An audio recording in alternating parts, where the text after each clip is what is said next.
Everyone, myself Divyanshi Agarwal. Future star में आप सभी लोगों का वेलकम है। आज हम लेकर आए हैं क्लास 12 के स्टूडेंट्स के लिए ह्यूमन रिप्रोडक्शन चैप्टर बायोलॉजी का new topic fertilization and implantation. तो फर्स्ट ऑफ ऑल हम लोग डिस्कस करने वाले हैं फर्टिलाइजेशन किसे कहते हैं।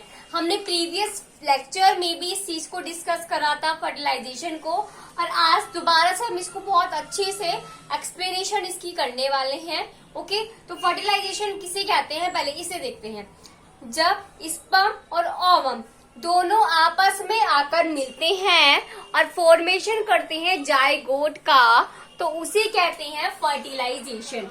ये हमारा ओवम हो गया, ओके, और ये हमारा स्पर्म हो गया, और जब ये दोनों मिलकर फॉर्मेशन करते हैं जाइगोट की, तो उसे हम कहते हैं फर्टिलाइजेशन। ये ओवम हो गया, ये स्पर्म हो गया, और जब ये दोनों मिलकर फॉर्मेशन करते हैं जाइगोट की, तो उसे हम कहते हैं फर्टिलाइजेशन। क्या बोलते हैं? फर्टिलाइजेशन। समझ में आ गई बात इतनी? ओके, हाँ जी। अब जब कोइटस होता है, कोइटस का मतलब क्या होता है मैं प्रीवियस लेक्चर्स में इस वर्ड का मीनिंग डिस्कस कर चुकी हूँ, लेकिन आज हम फिर से इसी को करने वाले हैं। तो कोइटस किसे कहते हैं? जब एक मेल और एक फीमेल दोनों आपस में मीट करते हैं, दोनों आपस में मिलकर रिप्रोडक्शन कराते हैं, तो उसे हम कहते हैं कोइटस। ठीक है, तो कोइटस के टाइम पे क्या होता है, एक हमने पढ़ा था जब हमने उसमें स्पर्मेटोजेनेसिस करा था, उस टाइम पे हमने पढ़ा था एक सेमिनल प्लाज्मा होता है जिसके अंदर सीमेन होता है ना। तो वो जो सीमेन है वो रिलीज्ड होता है पेनिस के अंदर से। उस सीमेन के अंदर ही हमारे स्पर्म्स होते हैं, मिलियंस ऑफ स्पर्म्स प्रेजेंट होते हैं उस सीमेन के अंदर। ठीक है, तो सेमिनल प्लाज्मा के अंदर जो सीमेन होता है, उस सीमेन में बहुत सारे मिलियंस ऑफ अमाउंट में स्पर्म्स होते हैं। होता क्या है कोइटस के टाइम में, जो हमारा मेल की बॉडी है उसमें से मेल की बॉडी का जो पेनिस होता है, पेनिस में से सीमेन रिलीज्ड होता है, और वो रिलीज्ड होकर जो फीमेल की बॉडी का वजाइना होता है उसमें ट्रांसफर हो जाता है, जिसे हम कहते हैं इंसेमिनेशन। ठीक है, एक टर्म आती है इंसेमिनेशन। इंसेमिनेशन, तो इंसेमिनेशन किसे कहते हैं? जब द मेल बॉडी पेनिस, जो मेल बॉडी का पेनिस होता है, पेनिस आर रिलीज्ड दी सीमेन, वो रिलीज्ड करता है सीमेन, and then transferred into the vagina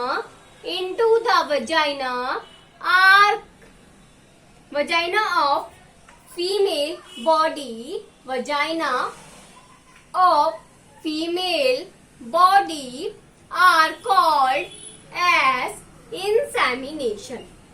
ठीक है, अगर कहें कि फर्टिलाइजेशन किसे कहते हैं, तो हम लिखेंगे एक ऐसा प्रोसेस होता है जिसमें ओवम एंड स्पर्म मिलकर जाइगोट की फॉर्मेशन करते हैं। ठीक है, अब ये जो हमारा ओवम है ये कैसा होता है? हिप्लॉइड होता है, एंड होता है। जो हमारा स्पर्म है वो भी कैसा होता है? हिप्लॉइड गैमेट होता है। और जब 2n मिल जाते हैं तो ये बना देते हैं 2n। ठीक है, और इस प्रोसेस को कहते हैं माइटोटिक डिवीजन। तो इस पॉइंट से एक बात और निकल के आती है, जो हमारा फर्टिलाइजेशन प्रोसेस है इसके अंदर क्या होता है, दो हैप्लॉइड गैमेट मिलकर फॉर्मेशन करते हैं एक डिप्लॉइड गैमेट की। वो दो हैप्लॉइड गैमेट कौन है? एक ओवम और एक स्पर्म। ओवम और स्पर्म दोनों हैप्लॉइड गैमेट होते हैं। जब दो हैप्लॉइड गैमेट मिलकर माइटोटिकली डिवीजन करते हैं तो ये फॉर्मेशन करते हैं डिप्लॉइड गैमेट की, जिस डिप्लॉइड गैमेट को हम कहते हैं जाइगोट। समझ में आ गई बात? और फिर पढ़ी, अगर मेल की बॉडी का जो पेनिस है वो रिलीज कर दे सीमेन, वो भी फीमेल की बॉडी के वजाइना में, तो उस प्रोसेस को हम कहते हैं इंसेमिनेशन।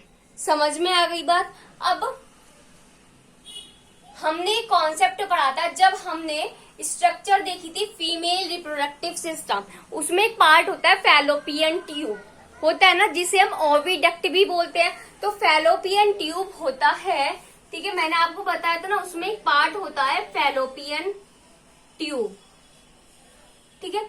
अब वो जो फैलोपियन ट्यूब है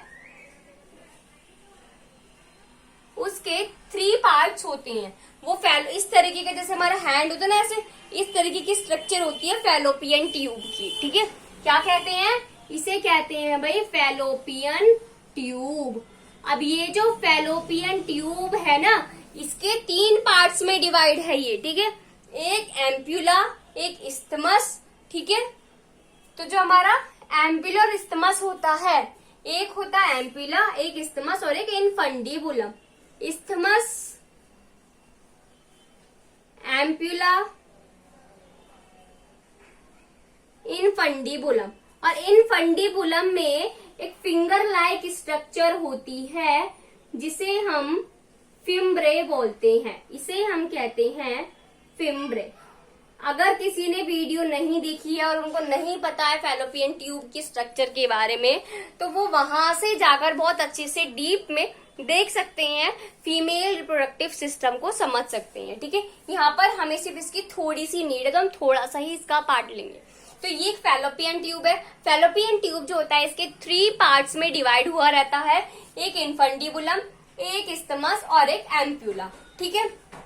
इनफंडिबुलम के आगे एक फिंगर लाइक स्ट्रक्चर होती है जिसे हम फिम्ब्रे बोलते हैं। अब होता क्या है, जब ओवम के अंदर जो ओवम है, ठीक है, अब जब वो ओवम ओवेरी के अंदर से बाहर निकलता है, ओवेरी के अंदर जब ओवम की फॉर्मेशन होने के बाद जो ओवेरी है उसके अंदर से ओवम या एग जो भी है वो बाहर निकलता है, तो फिम्ब्रे जो होता है वो अपनी फिम्ब्रे की हेल्प से क्या होता है, जब ओवेरी के अंदर से ओवम बाहर निकलता है तो उस प्रोसेस को बोलते हैं ओव्यूलेशन। और ओव्यूलेशन होने के बाद वो जो ओवम है, वो जो एग है, उसको इनफंडिबुलम अपनी फिम्ब्रे की हेल्प से फैलोपियन ट्यूब अपने अंदर ले लेता है, ठीक है। उसके बाद इनफंडिबुलम से वो जो ओवम है, वो जो एग है, वो ट्रांसफर होता है इस्थमस में, और इस्थमस और इस्थमस से थोड़ी सी आगे जाकर वहीं पर जाकर स्टोर हो जाता है। तो हमने उसमें पढ़ा भी था, जो एम्प्यूलर इस्थमस है इसके बीच में हमारे जो ओवम है, जो हमारे एग हैं, वो स्टोर रहते हैं। समझ में आ गई बात। जो हमारे एग्स बनते हैं फीमेल की बॉडी में, वो ओवेरी के अंदर से निकलकर इनफंडिबुलम में फिम्ब्रे के जरिए जाकर एम्प्यूलर इस्थमस के बीच में जाकर स्टोर हो जाते हैं, जिसे हम कहते हैं एम्प्यूलरी इस्थमिक जंक्शन, ठीक है। अब जो एम्प्यूलरी इस्थमिक जंक्शन है, इसके बीच में हमारी जो एग हैं ये स्टोर रहते हैं। जब पेनिस के द्वारा, मेल की बॉडी में जो पेनिस है उसके द्वारा जो सीमेन रिलीज होता है, अब वो सीमेन रिलीज होकर फीमेल के वजाइना में ट्रांसफर हो जाता है, और फीमेल की वजाइना से वो जो स्पर्म है, वो जो सीमेन है, सीमेन के अंदर क्या होता है, स्पर्म होता है ना। अब वो जो स्पर्म है, ये जो एग्स है इनको मैं यहाँ पे ओपन करके बना रही हूँ, ठीक है। ये जो स्पर्म है वो इस तरीके से एग्स के पास पहुंच जाते हैं। समझ में आ गई बात। जो एग्स हैं उसके पास जाकर पहुंच जाते हैं ये जो स्पर्म है। समझ में आ गई बात। कहाँ पर पहुंचते हैं, क्वाइटस के दौरान क्या होता है, जो मेल की बॉडी का पेनिस है वो सीमन रिलीज करता है, फीमेल की बॉडी का जो वजाना है उसमें ट्रांसफर कर देता है, जिसे हम इंसेमिनेशन बोलते हैं। अब इंसेमिनेशन के बाद वो जो स्पर्म है वो फीमेल की बॉडी के अंदर जो एम्प्यूलरी इस्थमिक जंक्शन होता है, जो एम्प्यूलरी इस्थमिक जंक्शन होता है वहां से निकल के एम्प्यूलरी इस्थमिक जंक्शन में ट्रांसफर हो जाता है, ठीक है। अब एम्प्यूलरी इस्थमिक जंक्शन के अंदर जो हमारे ओवम होते हैं, एम्प्यूलरी इस्थमिक जंक्शन में जो ओवम होते हैं उसके साथ जाकर वो जो सीमेन के अंदर स्पर्म प्रेजेंट है वो फ्यूज्ड हो जाते हैं और फ्यूज्ड होकर एक जाइगोट की फॉर्मेशन कर लेते हैं। समझ में आ गई बात। अब आगे बात क्या है इसमें, जो हमारे स्पर्म है आप लोगों ने हमने जब पढ़ा था मेल रिप्रोडक्टिव सिस्टम, तो मेल रिप्रोडक्टिव सिस्टम के अंदर हमने स्ट्रक्चर ऑफ स्पर्म को भी डिस्कस करा था। तो उसमें हमने देखा था स्पर्म के ऊपर की ओर एक कैप लाइक स्ट्रक्चर होती है जिसे हम बोलते हैं एक्रोजोम। अब वो एक्रोजोम क्या काम करता है, वो एक्रोजोम हेल्प करता है स्पर्म को ओवम के अंदर जाने में। ठीक है, वो जो हमारा एक्रोजोम होता है स्पर्म में, ये आगे जो इस तरीके से कैप लाइक स्ट्रक्चर होती है एक्रोजोम, ये एक्रोजोम क्या काम करता है, ये हेल्प करता है ओवम के अंदर एंट्री लेने में। समझ में आ गई बात। और ओवम के चारों तरफ एक लेयर होती है। जब हमने डिस्कस करा था फीमेल रिप्रोडक्टिव सिस्टम में, तो उसमें हमने देखा था ओवम के चारों तरफ एक लेयर होती है जोना पेल्यूसिडा लेयर। ठीक है, जो कि ग्रैन्युलोसा सेल्स की बनी हुई होती है। तो जोना पेल्यूसिडा लेयर है वो ग्रैन्युलोसा सेल्स की बनी हुई होती है। और वो जोना पेल्यूसिडा जो है वो क्या करती है, वो एंट्री कराती है ओनली वन स्पर्म की अपने अंदर। ठीक है, और बाकी जब एक स्पर्म एग के अंदर, जब एक स्पर्म ओवम के अंदर ट्रांसफर हो जाता है तो वो उस लेयर जो लेयर है जोना पेल्यूसिडा, वो बाकी स्पर्म की एंट्री को वहीं के वहीं रोक देती है। समझ में आ गई बात कि किस तरीके से इनकी जो आउटर लेयर है वो भी हेल्प करती है फर्टिलाइजेशन को कराने में। ओके, अब होता क्या है, पहले हम इतने पार्ट्स को नोट डाउन कर लेते हैं। ओके, मैंने अभी आपको क्या बताया कि भाई ओवम और स्पर्म जब मिलते हैं तो वो मिलकर बनाते हैं जाइगोट। ठीक है, अब किस तरीके से बनता है, सेल के डिवीजन किस तरीके से होता है, इस टाइम में जो 2 हैप्लॉइड गैमेट हैं वो माइटोटिकली डिवीजन से एक साथ मिलते हैं और बना देते हैं डिप्लॉइड गैमेट, जिसे हम जाइगोट कहते हैं। ठीक है, इसे कहते हैं फर्टिलाइजेशन प्रोसेस। अब फर्टिलाइजेशन प्रोसेस में होता क्या है, सबसे पहले मेल की बॉडी का जो पेनिस है वहां से सीमेन रिलीज होता है, वो ट्रांसफर हो जाता है, रिलीज होकर वजाइना जो फीमेल की बॉडी होती है, उस सीमेन के अंदर बहुत सारे स्पर्म प्रेजेंट होते हैं। ठीक है, अब बात करें फीमेल की बॉडी में जो ओवम है वो ओवेरी से निकलकर इन्फंडिबुलम के साथ साथ फैलोपियन ट्यूब में जो इन्फंडिबुलम है वहां के जरिए, उस जरिए से एम्पुलरी स्टमक जंक्शन के बीच में जाकर स्टोर हो जाते हैं। जब वो एम्पुलरी और स्टमक जंक्शन के बीच में स्टोर हो जाते हैं तो जो सीमेन जो ट्रांसफर हो रहा है वेजाइना में फीमेल की बॉडी में, उस सीमेन में से जो स्पर्म है वो निकल कर एम्पुलरी स्टमक जंक्शन में पहुंचते हैं। ठीक है, अब जो स्पर्म है ये क्या है, स्पर्म। अब ये स्पर्म भी, और ये क्या है, ओवम। अब ये स्पर्म इस ओवम के पास दौड़ा दौड़ा जाता है, क्योंकि आपको पता है जो स्पर्म है ये मोटाइल होते हैं और जो ओवम है ये इमोटाइल होते हैं, ये नॉन मोटाइल होते हैं। ठीक है, अब ये जो स्पर्म है ये दौड़ा दौड़ा जाएगा ओवम के पास, एग के पास। अब इस स्पर्म के बाहर ऊपर जो कैप लाइक स्ट्रक्चर होती है एक्रोजोम, ये ओवम के अंदर इसकी एंट्री कराने में हेल्प करती है। और ओवम के चारों तरफ इसके बाहर की ओर जो एक लेयर होती है जोना पेल्यूसिडा, जोना पेल्यूसिडा, वो क्या काम करती है, वो ओनली वन स्पर्म की एंट्री कराने का काम करती है। समझ में आ गई बात। और इस तरीके से मिलकर जब हमारे स्पर्म और ओवम एक साथ मिल जाते हैं तो वो जाइगोट की फॉर्मेशन कर देते हैं। और इतने प्रोसीजर को हम बोलते हैं फर्टिलाइजेशन। फर्टिलाइजेशन के बाद जब जाइगोट बन रहा है, उस जाइगोट के अंदर डिवीजन होते हैं, माइटोटिक डिवीजन होता है। ठीक है, उस जाइगोट के अंदर क्या होता है, माइटोटिक डिवीजन। इस जाइगोट के अंदर माइटोटिक डिवीजन होता है और ये माइटोटिक डिवीजन करके फॉर्म करती है 2, 4, 8, 16 डॉटर सेल्स। क्या फॉर्म करती है? 2, 4, 8, 16 डॉटर सेल्स। इसका मतलब क्या है?